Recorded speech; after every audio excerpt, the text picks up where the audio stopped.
지난 9월 특례보금자리론 일반형 종료와 높은 대출이자 부담이 지속되면서 주택구입 자금 조달이 어려워졌고 경기 둔화와 주택가격 부담에 대한 우려로 회전율이 부진한 상황이고 시장 전반적인 매수 문의 급감에 매물이 쌓인 지역이 늘고 있어서 당분간 아파트 거래 회전율은 회복이 어려울 전망으로 보이고 있습니다.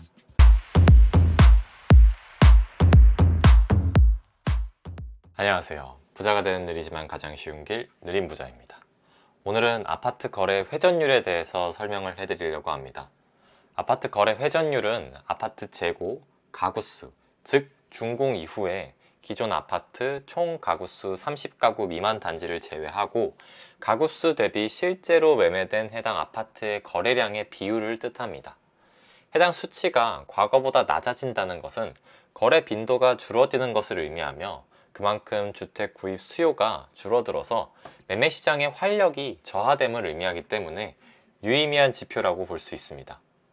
이 아파트 거래 회전율이 과거에 비해서 많이 하락한 상황인데요. 특히 지방이 좀 더 심각한 상황입니다. 오늘은 이 지표에 대해서 좀 더 자세히 알아보는 시간을 가지겠습니다. 얼어붙은 아파트 매매 시장이 풀릴 기미를 보이지 않고 있습니다. 길어지는 고금리 상황 속에 경기 둔화 우려가 커지고 매수자와 매도자 간 거래 희망 가격 격차가 지속해서 벌어지고 있는 것도 시장을 더 얼어붙게 만드는 것으로 보입니다. 실거래 신고가 도입된 이후 매매 회전율이 역대 두 번째로 낮은 상황입니다. 잘 풀려야 100채 중에 3채 정도가 거래되면서 이게 정말 부진한 거래 양상을 보여주고 있습니다. 원활한 거래 추이를 보였던 때를 비교하면 절반 이상 뚝 떨어진 수준인데 지역별로 격차가 커서 희비가 엇갈리고 있는 상황입니다.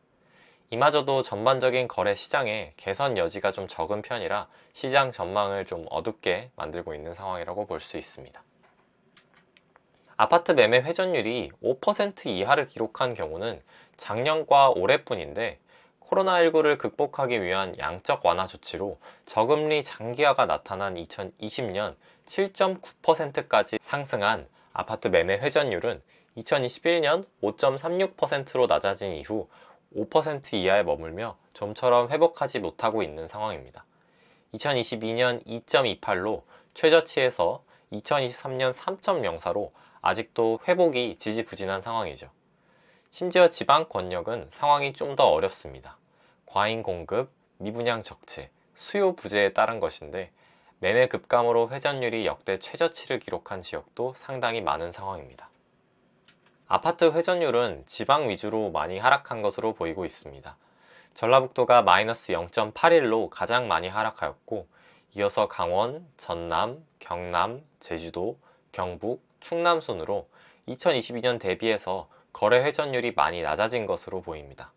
지난 9월 특례보금자리론 일반형 종료와 높은 대출이자 부담이 지속되면서 주택구입 자금 조달이 어려워졌고 경기 둔화와 주택가격 부담에 대한 우려로 회전율이 부진한 상황이고 시장 전반적인 매수 문의 급감에 매물이 쌓인 지역이 늘고 있어서 당분간 아파트 거래 회전율은 회복이 어려울 전망으로 보이고 있습니다.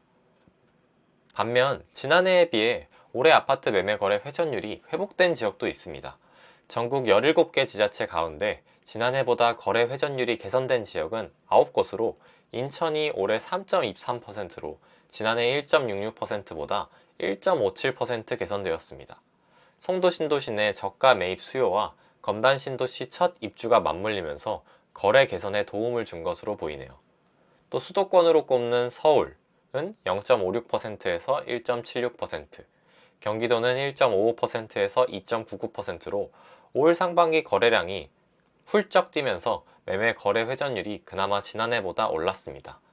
다만 올 상반기 반짝 회복된 이들 지역의 매매 회복 흐름세도 하반기 들어서는 다시 주춤한 양상입니다.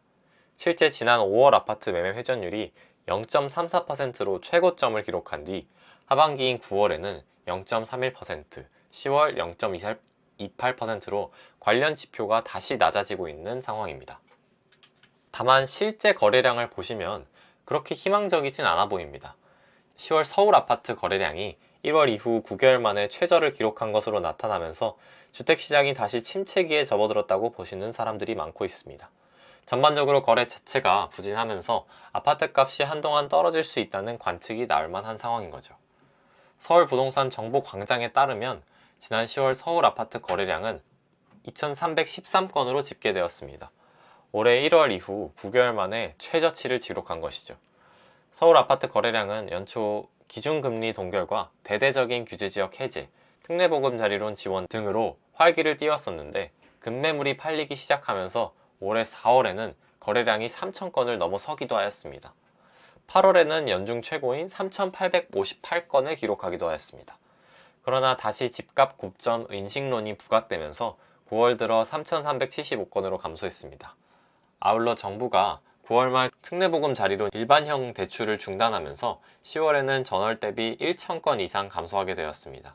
최대 5억 원까지 지원되는 특례보금자리라는 총 부채 원리금 상환 비율인 DSR을 적용받지 않았었죠. 따라서 주택을 구입하려는 무주택자나 갈아타기 수요로부터 큰 인기를 얻기도 하였습니다.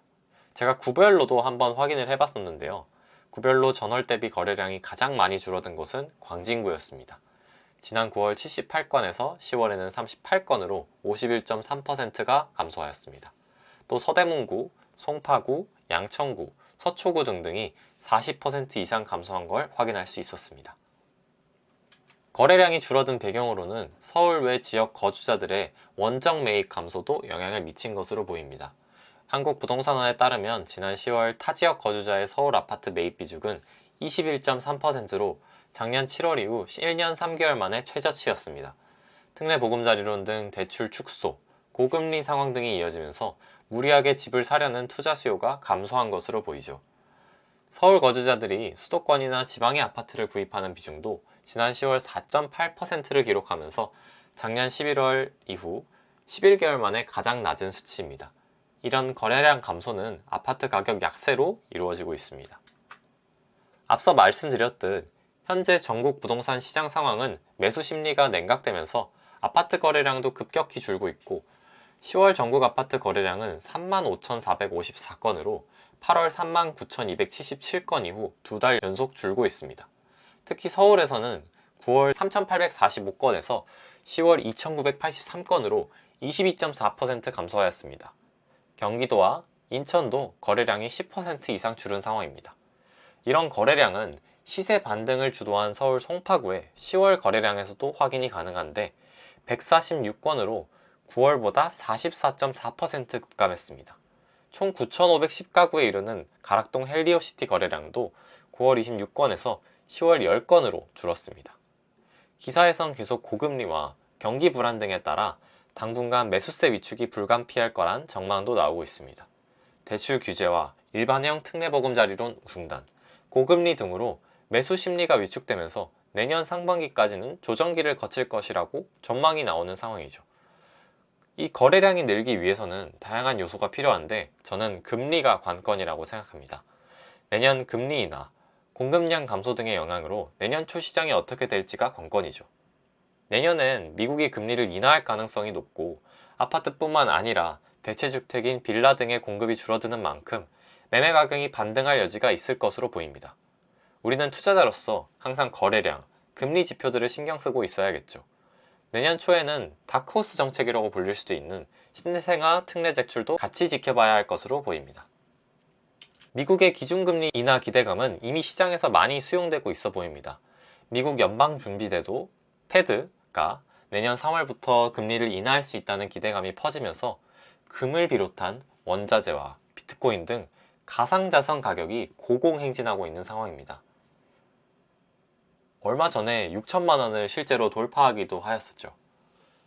기준금리가 인하하게 되면은 시장의 자금은 채권이나 예금보다는 주식시장이나 금, 비트코인과 같은 자산으로 많이 이동하게 돼서 그 기대감에 오르고 있는 것으로 보입니다. 금값과 반비례한다고 볼 수 있는 달러와 약세 형상도 역시 이스라엘 하마스 전쟁에 따른 지정학적 요인으로 인해서 안전자산인 금 수요로 이어진다고 볼 수 있는 것이죠. 이미 많이 들어보셨겠지만 비트코인 가격이 지금 급등한 상황입니다.